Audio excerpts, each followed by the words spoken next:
नमस्कार, स्वागत है आपका एबीपी गंगा पर। आप देख रहे हैं उत्तराखंड प्राइम, आपके साथ मैं हूं लवी गुंबर। आइए खबरों के सफर का आगाज करेंगे और शुरुआत इस वक्त की अहम खबर के साथ। बात भूकंप की, तो उत्तराखंड के हिमालयी क्षेत्र में भूकंप के झटके महसूस किए गए। पिथौरागढ़ में लोगों ने भूकंप के झटके महसूस किए। बताया जा रहा है कि जिले के नाचनी, डीडीहाट, अस्कोट, थल, पांगला और जौलजीबी में भूकंप के झटके महसूस किए गए। भूकंप की तीव्रता रिक्टर स्केल पर 4.0 मापी गई। हालांकि जान माल का कोई नुकसान नहीं हुआ। तो भूकंप के कांपा पहाड़, रिक्टर स्केल पर भूकंप की तीव्रता 4.0 मापी गई। जान माल के नुकसान की कोई खबर अब तक नहीं आई। पिथौरागढ़ जिले में महसूस हुए भूकंप के झटके। तो नाचनी, डीडीहाट, थल, पांगला, जौलजीबी में भूकंप के झटके महसूस किए गए।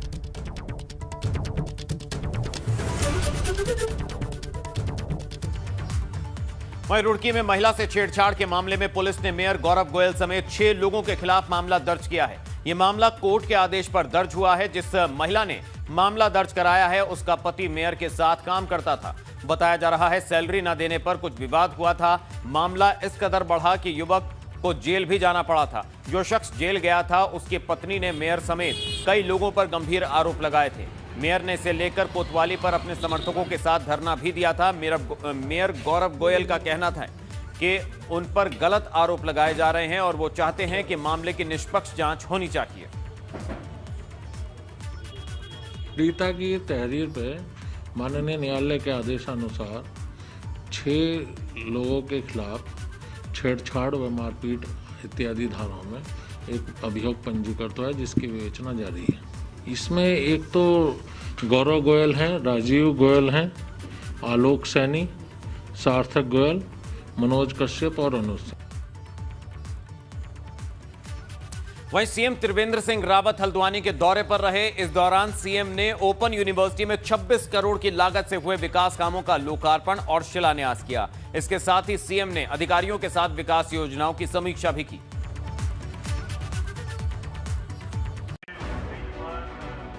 सीएम त्रिवेंद्र सिंह रावत ने हल्द्वानी दौरे के दौरान लोगों को बड़ी सौगात दी है।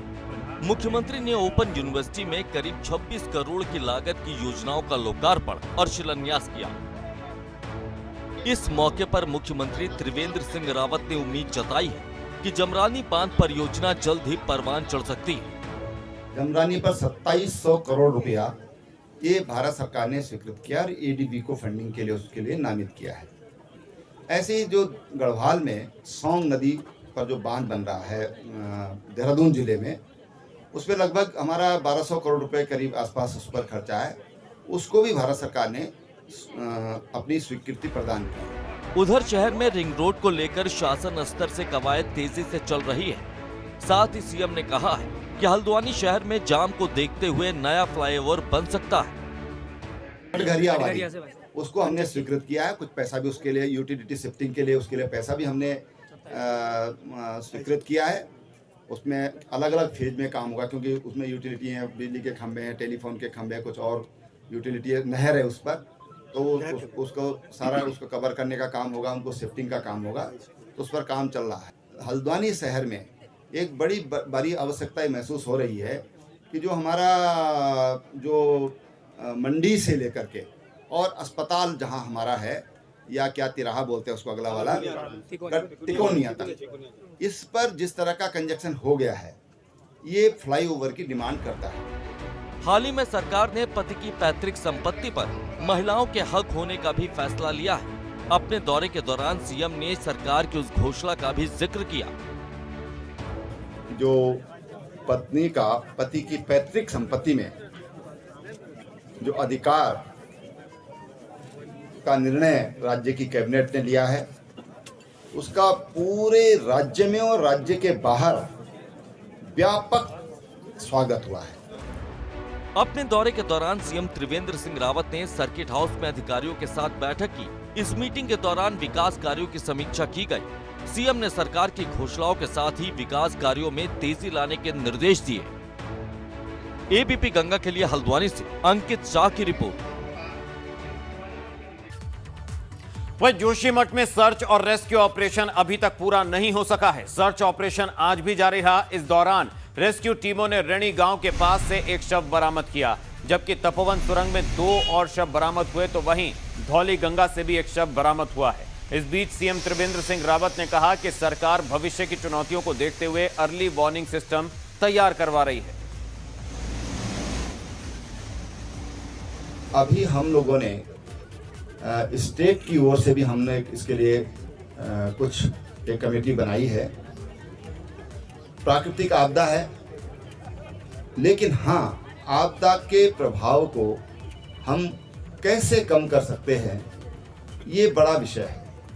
आज आईटी का युग है और ये तमाम तरह के जो वैज्ञानिकों से राय करके और ऐसे कुछ सिस्टम के अर्ली वार्निंग सिस्टम उसको डेवलप करने का प्रयास हो रहा है। और आपको मैं बता दूं कि देश में सबसे पहले ये जो आपदा प्रबंधन विभाग अलग से बनाया गया, मंत्रालय बनाया गया, विभाग तो पहले से था, मंत्रालय जो बनाया गया सबसे पहले उत्तराखंड ने बनाया है। वहीं अल्मोड़ा दौरे पर पहुंचे राज्यसभा सांसद प्रदीप टमटा ने कार्यकर्ताओं के साथ मुलाकात की और इस दौरान उन्होंने चमोली में आई आपदा को लेकर सरकार को कटघरे में खड़ा किया। अजय टमटा ने पावर प्रोजेक्ट को पर्यावरण विरोधी बताया। तो प्रदीप टमटा ने इस आपदा को लेकर सवाल उठाए और सरकार पर निशाना साधा। ना को अगर आपदा कहें तो मुझे हम जस्टिस न्याय ही नहीं करेंगे। ये पूरी तरह से आपराधिक क्रिमिनल नेग्लिजेंस है। आज से 50 साल पहले रेणी क्षेत्र में देश और दुनिया को जंगल को बचाने का आंदोलन चला और उसके प्रभाव से तत्कालीन सरकार ने जहाँ ये आपदा घटी है, जहाँ से एवलांच आया है, उस क्षेत्र के जंगल को काटने पर प्रतिबंध लगा दिया। जिस क्षेत्र पर सरकार ने जंगलों के काटने तक पर प्रतिबंध लगा दिया, उसी के मुहाने पर, उसी क्षेत्र के समीप या मुहाने पर इतने बड़े पावर प्रोजेक्ट को लगाने की अनुमति किसने दी? तो अल्मोड़ा दौरे पर पहुंचे राज्यसभा सांसद प्रदीप टमटा ने कार्यकर्ताओं से मुलाकात के दौरान चमोली में आई आपदा को लेकर सरकार को कटघरे में खड़ा किया, सवाल उठाए। प्रदीप टमटा ने पावर प्रोजेक्ट को पर्यावरण विरोधी बताया है।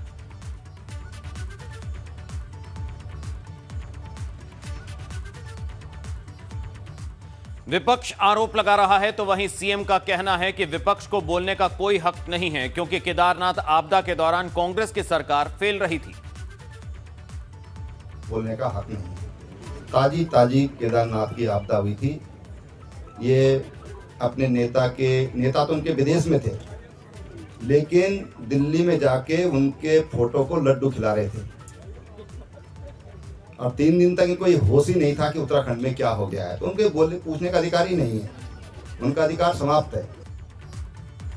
वहीं कैबिनेट मंत्री अरविंद पांडे विकास नगर के दौरे पर रहे। इस दौरान अरविंद पांडे ने कालसी ब्लॉक के अस्टार में नवनिर्मित पंचायत भवन का लोकार्पण किया। इस दौरान ग्रामीणों ने अरविंद पांडे का फूल मालाओं से स्वागत किया।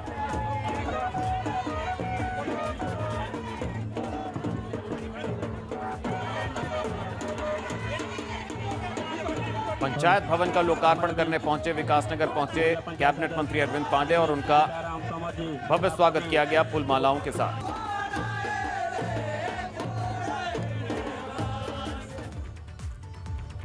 तो तेल के दाम लगातार बढ़ने से आम आदमी परेशान है। अब तो आलम यह है कि डीजल और पेट्रोल के दाम हर दिन ही बढ़ रहे हैं, जिससे आम आदमी परेशान नजर आ रहा है। देखिए एक रिपोर्ट।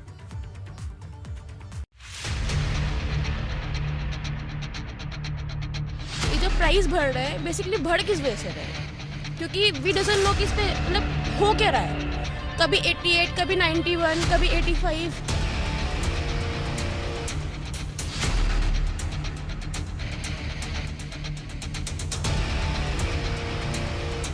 और डेली रेट का रेट बढ़ा जा रहा है, जिससे हमें बहुत दिक्कत हो रही है और जिसका दिक्कत सामना हमें डेली ही करना पड़ता है। ये आम आदमी का गुस्सा है, उस आम आदमी का जो तेल के आंसू रो रहा है, उस आम आदमी का जिसकी जेब हर दिन ढीली हो रही है। फ्लक्चुएशन का कोई रीजन ही नहीं है। रीजन तो एक्चुअली कोई रीजन तो हो फ्लक्चुएशन का। दूसरी बात, जो नॉर्मल पीपल्स हैं क्या वो इतना अफोर्ड कर पाएंगे? कभी भी अफोर्ड नहीं कर पाएंगे। मिडिल क्लास फैमिली कहाँ जा रही है भाई? हर कोई मिडिल क्लास फैमिली से है, सब कोई जॉब करता है, कोई कुछ करता है। एक स्कूटर चलाने के लिए भी इंसान अभी मोहताज हो रहा है, तो ऐसा तो क्या ही करेगा फिर इंसान। कोरोना काल में आम आदमी पहले ही आर्थिक तंगी की मार झेल रहा है। इस बीच तेल के बढ़े दामों ने आम आदमी को परेशानी में डाल दिया। तो मैं दिन भर काम करता हूँ, इसी में हमारे बाइक में तेल का होता है, मगर दिनों दिन तेल रेट बढ़े जा रहे हैं, जिससे बहुत दिक्कत हो रही है। और हमेशा इसमें दिक्कत हमें इंसान को हो रही है कि हम दिल्ली हम तेल डलाते हैं। तेल की बढ़ती कीमतों से आम आदमी का पारा चढ़ता जा रहा है। समझ नहीं आ रहा है कि आने वाले दिनों में गाड़ी कैसे चलेगी। पेट्रोल डीजल के दाम जो भी बढ़ रहे हैं, आम आदमी बहुत ज़्यादा परेशान है उससे। और सस्ते की बात हुई थी, लेकिन अभी महंगाई आप देख रहे हो। राजधानी देहरादून में पेट्रोल के दाम 90 रुपए प्रति लीटर को छूने वाले हैं, तो वहीं डीजल 80 रुपए प्रति लीटर के पार पहुंच गया। जाहिर है कि तेल के दाम अगर इस तरह से उछाल मारते रहे तो आने वाले दिनों में आम आदमी की मुश्किल और बढ़ने वाली। एबीपी गंगा के लिए देहरादून से रवि कैंथुरा की रिपोर्ट। तो तेल के दाम बढ़ने से आम आदमी बेहाल हो रहा है। और अब बात महाकुंभ की। आगामी हरिद्वार महाकुंभ को लेकर पुलिस मुख्यालय देहरादून में इंटरनेट कोऑर्डिनेशन बैठक हो रही है। डीजीपी अशोक कुमार की अध्यक्षता में कुंभ को लेकर मंथन हो रहा है। बैठक में दिल्ली, राजस्थान, हरियाणा, उत्तर प्रदेश, पंजाब, चंडीगढ़, जम्मू कश्मीर रेलवे सुरक्षा बल के पुलिस अधिकारी और एनआईए, आईबी के अधिकारी भी मौजूद रहे। तो कुंभ में दूसरे राज्यों से सहयोग और तमाम व्यवस्थाओं को लेकर मंथन किया गया। बता दें आपको 1 अप्रैल से 30 अप्रैल तक हरिद्वार में महाकुंभ का आयोजन होना है।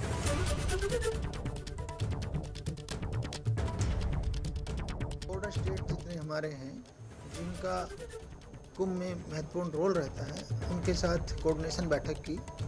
इसमें UP police, Delhi police, Haryana police, Himachal Pradesh, Punjab, Jammu Kashmir और राजस्थान, इतने राज्यों की पुलिस, उनके आईजी और एडीजी लोग आए। और जो केंद्रीय एजेंसीज हैं उनके भी कुछ हमने रिप्रेजेंटेटिव यहाँ पे बुलाए। और बहुत ही विस्तार से भीड़ प्रबंधन, यातायात प्रबंधन, जो डाइवर्जन स्कीम्स लागू होनी है, कंटिजेंसी स्कीम्स लागू होनी है, और लॉ एंड ऑर्डर की कोई बात हो, सोशल मीडिया के कोई इश्यूज हों, जो एंटी सबोटाज के कोई इश्यूज हों, जो एंटी नेशनल एक्टिविटीज़, इन सब के बारे में बहुत ही विस्तार से चर्चा हुई।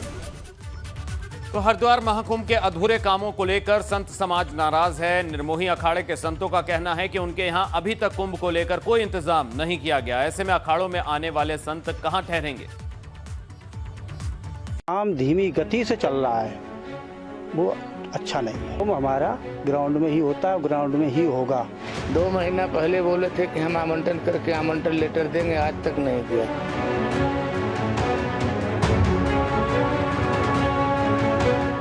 हरिद्वार महाकुंभ करीब आ गया है। 1 अप्रैल से कुंभ का आयोजन होना है, मगर संत इस बात से नाराज हैं कि कुंभ की तैयारियां भी पूरी नहीं हो पाई हैं। बैरागी कैंप में उन्होंने कुछ भी नहीं किया, केवल पानी की पाइपलाइन और खंभे खड़े हैं, उससे तो नहीं होगा ना। अभी तक यहाँ पर 3 अन्यों के लिए अतिक्रमण भी कुछ टूटा, कुछ बाकी पड़ा हुआ है इनका। और इसमें गलती सरकार की, मुख्यमंत्री आदेश करे तो 24 घंटे जब लगे तो काम हो जाए। प्रशासन तो कहता है कि हमको आदेश मिले, जैसा आदेश मिल रहा वैसा काम कर रहा हूँ। महाकुंभ में बड़ी तादाद में साधु संत आते हैं, पेशवाई निकलती है, मगर इस बार तो लगता है कि कुंभ की रौनक काफी फीकी रहने वाली है। संतों की नाराजगी इस बात को लेकर है कि अधिकारी सिर्फ दावे करते हैं, मगर धरातल पर काम बेहद धीमी गति से चल रहे हैं। उनके हो रहा है बैरागी कैंप में, आप 0 ग्राउंड पर देखिए आप यहाँ क्या हो रहा है। नमक चमक दिख रहा उनको है। आप निरंजनी अखाड़े से पुल पर देखिए, भगवान का दर है, पुल पर देखिए। आप जूना अखाड़े जाइए, वहाँ है। यहाँ क्या है? उनकी तो कोठियों में होता है ना, हम कोठी वाले नहीं है।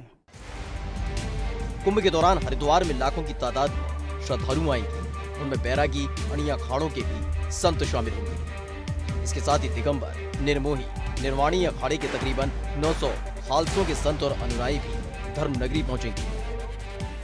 वो घूमते हैं, देखते हैं, देखने में तो लगता है कि दीपक रावत जी तेज कार्य कर रहे हैं, परंतु धरातल पे कुछ भी नहीं है।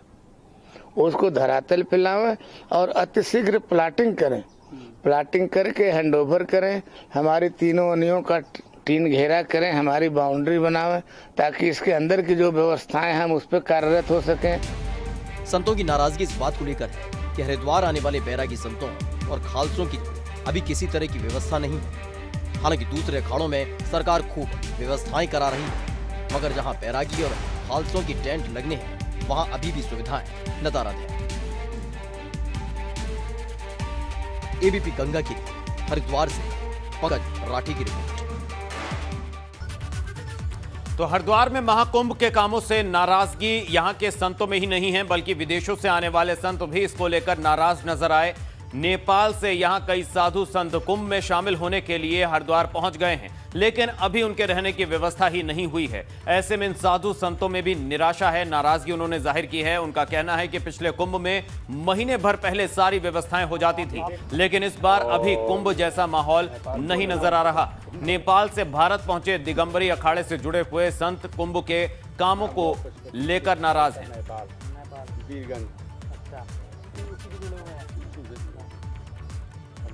अखाड़े वाले कहते हैं लोग कि अभी हम लोगों को ज़मीन मिला ही नहीं है गवर्नमेंट से, तो हम दे कैसे पाएंगे। गवर्नमेंट ज़मीन देगी, इसके बाद हम खालसे वालों को देंगे। तो इसलिए अब ज़मीन हम लोग मांग रहे हैं, गवर्नमेंट देगी हम लोगों को, इसके बाद खालसे वालों को देंगे। तो कुंभ के दौरान एसओपी जारी होने से हरिद्वार के व्यापारी नाराज हैं। इसे लेकर व्यापारी 21 फरवरी को सुभाष घाट पर धरना देने की तैयारी में है, जबकि 22 फरवरी को रेलवे स्टेशन पर धरना दिया जाएगा। इसके बाद ये सीएम और पीएम राष्ट्रपति के नाम ज्ञापन भेजेंगे। व्यापारियों का कहना है कि कोरोना की वजह से उनका पहले ही व्यापार उनका चौपट है, और ऐसे में कुंभ के दौरान उन्हें व्यापार में मुनाफे की उम्मीद थी, लेकिन इसके भी सरकार ने एसओपी जारी कर उन्हें उनकी मुश्किलें बढ़ा दी हैं। सामाजिक रूप से कोई चीज़ अगर समझ में नहीं आती तो लोकतांत्रिक तरीके से उसका जवाब दिया जाता है। गांधी जी ने हमारे को ये मूल मंत्र दिया है। यदि कोई बात अगर नहीं सुनी जाती तो उसको जो है धरने प्रदर्शनों के माध्यम से कहा जाता है, आग्रह किया जाता है। रही मंत्री जी की बात, मंत्री जी से 4-4 बार 5-5 बार तमाम हमारे व्यापारी संगठन मिल चुके हैं मदन कौशिक जी से। हमने उनसे आग्रह किया कि ये जो एसओपी जारी की जा रही है इसमें संशोधन किया। सरकार भले ही ये दावा करे कि पहाड़ में विकास की गंगा बह रही है, मगर हकीकत अभी भी इससे कहीं परे है। उत्तरकाशी में भागीरथी नदी पर पुल नहीं होने से लोगों को आवाजाही में परेशानी हो रही है। लोगों ने नदी पर बल्लियां लगाकर किसी तरह से काम लायक पुल बनाया है। ये तस्वीर जिला मुख्यालय से महज 5 किलोमीटर दूरी की है। ऐसे में आप अंदाजा लगा सकते हैं कि पहाड़ के विकास पर कितना ध्यान दिया जा रहा है। और आइए सीधा रुख करेंगे इस वक्त मुख्यमंत्री योगी आदित्यनाथ क्या कह रहे हैं, आपको वो सुना देते हैं। ऐसा गांव है और यह ऋषिकेश और कोटद्वार के बीच में एक ऐसे मध्य बिंदु पर स्थित है जहां से 70 किलोमीटर की दूरी पर कोटद्वार है और 70 किलोमीटर की दूरी पर ही ऋषिकेश भी है। इन दोनों के बीच के इस बिंदु पर एक छोटे से गांव में, यानी ये 70 किलोमीटर के बीच में कोई दूसरा महाविद्यालय नहीं है, इंटर कॉलेजेस दर्जनों हैं। उस एक महाविद्यालय की स्थापना का कार्य किन स्थितियों में, किन परिस्थितियों में वहाँ पर हुआ, ये माननीय मुख्यमंत्री जी ने वहाँ पर बताया। और बाद में इस कार्यक्रम को अपने हाथों में लेते हुए उन्होंने उसे राजकीयकरण करने के साथ ही आज उसको व्यवस्थित रूप से आगे बढ़ाने का कर रहे हैं।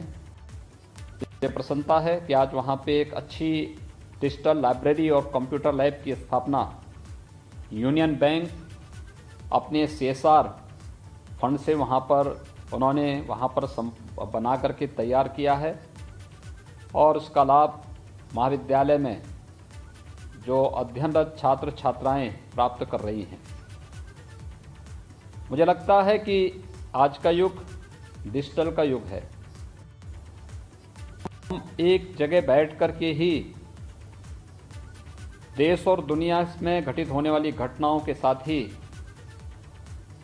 बहुत सारी वो जानकारियां अर्जित कर सकते हैं, जो एक विद्यार्थी के लिए और एक शिक्षक के लिए भी बहुत महत्वपूर्ण है। महाविद्यालय जिस स्थल पर स्थित है, प्राकृतिक दृश्य अत्यंत ही मनोरम और सुंदर व स्थल है, लेकिन उसके साथ ही उसकी प्राकृतिक सुंदरता के साथ हम अपने यहाँ पठन पाठन का माहौल बना सकें। मैं वहाँ के महाविद्यालय के जितने भी हमारे शिक्षक हैं उन सब से इस बारे में आग्रह करूँगा कि इस डिजिटल लाइब्रेरी को जितना आप रिच करेंगे, जितना ही उसको समृद्ध कर पाएंगे, उस दिशा में हमारा बेहतर प्रयास होना चाहिए। और शिक्षक अगर लाइब्रेरी में बैठना प्रारंभ करेगा तो छात्र छात्राएं भी लाइब्रेरी में बैठना प्रारंभ करेंगे। आप देखना, उनकी नियमित बैठने का क्रम ही उन्हें प्रतियोगी परीक्षाओं के लिए एक भूमिका दे देगा। और एक समय ऐसा आएगा कि जब किसी भी प्रतियोगी परीक्षा में, चाहे वह अखिल भारतीय स्तर की यूपीएससी की परीक्षाएं हों या राज्य स्तर की पीसीएस से जुड़ी हुई परीक्षाएं हों या फिर बैंकिंग या रेलवे से जुड़ी हुई या अधीनस्थ सेवा चयन आयोग से जुड़ी हुई या शिक्षा विभाग से जुड़ी हुई किसी भी प्रकार की परीक्षाएं होंगी, इन परीक्षाओं में वहाँ के छात्र छात्राओं को बेहतर स्थान प्राप्त होता हुआ दिखाई देगा। इस दिशा में एक प्रयास की आवश्यकता है और उस प्रकार के माहौल को वहाँ पर बनाए रखने की आवश्यकता है। उस प्रकार के माहौल को हमें अभी से तैयार करना होगा। कोरोना कालखंड में भी जो ऐतिहासिक निर्णय देश ने लिए हैं, उत्तराखंड सरकार ने उत्तराखंड के विकास के लिए लिए हैं, वहाँ के छात्र छात्राओं के विकास के लिए लिए हैं, ये अत्यंत अभिनंदनीय रहे हैं।